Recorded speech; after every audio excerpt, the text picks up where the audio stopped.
Pendant que les opérateurs français testent la 5G en laboratoire, KT et Verizon ont déjà réalisé un exploit à partir de ce nouveau réseau mobile.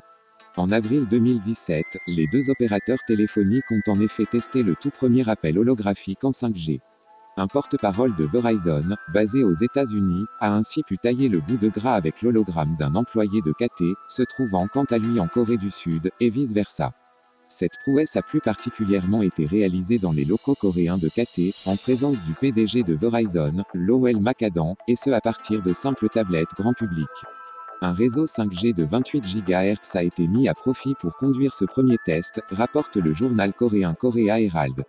Si le réseau 5G est commercialisé, les appels vidéo en 3D seront proposés comme l'un des principaux services de base de la 5G. Grâce aux appels holographiques, les utilisateurs pourront rencontrer une personne dans une zone éloignée, en taille réelle et en temps réel, explique KT. En France, la 5G, qui propose une vitesse 50 à 100 fois plus rapide que le débit moyen d'une connexion 4G+, devrait être déployée courant 2020.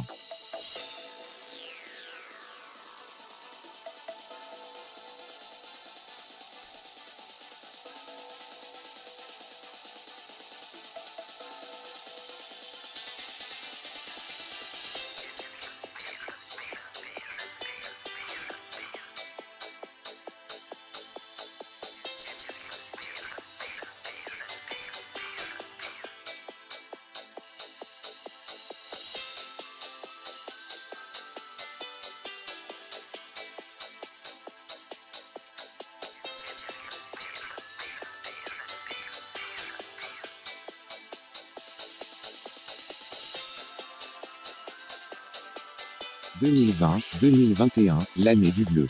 Le projet Bluebeam de la NASA est une stratégie pour imposer la religion du nouvel âge avec l'Antéchrist à sa tête et ce en 4 phases.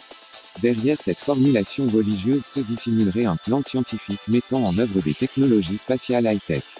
La religion mondiale unique serait la fondation même du nouvel ordre mondial. Pour cela, il faut bien sûr discréditer toutes les religions existantes, ce que s'emploie à faire la société moderne, mais aussi nombre de conspirationnistes, tels que David Icke, Zeitgeist et autres soucoupistes. Il s'agit du travail de sape préalable à la construction de la religion mondiale qui sera servie sur un plateau par la technologie de la NASA. Ce sera une véritable guerre psychologique qui sera lancée contre chacun de nous individuellement et collectivement. Des secousses sociales, des troubles religieux politiques sont également attendus. On retrouve bien sûr la célèbre technique mondialiste du pompier pyromane, qui se propose toujours d'éteindre les feux qu'ils ont allumés.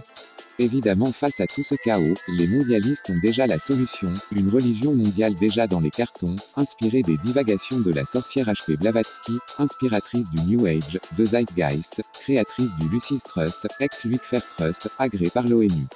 Ainsi la boucle sera bouclée, union politique mondiale, religion mondiale et gestion mondiale des ressources, que l'on trouve aussi dans le projet venu de Zeitgeist sous le nom de RBE Ressources Based Economy.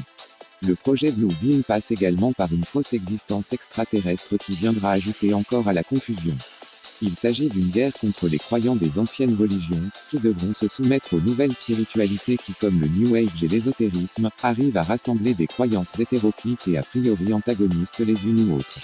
Ainsi les athées et les adeptes de la religion mondiale unique seront rassemblés sous le même drapeau et seront jetés contre les croyants unanimement jugés comme ennemis de l'humanité et fanatiques religieux. Ce qui a déjà été bien sûr travaillé dans les esprits.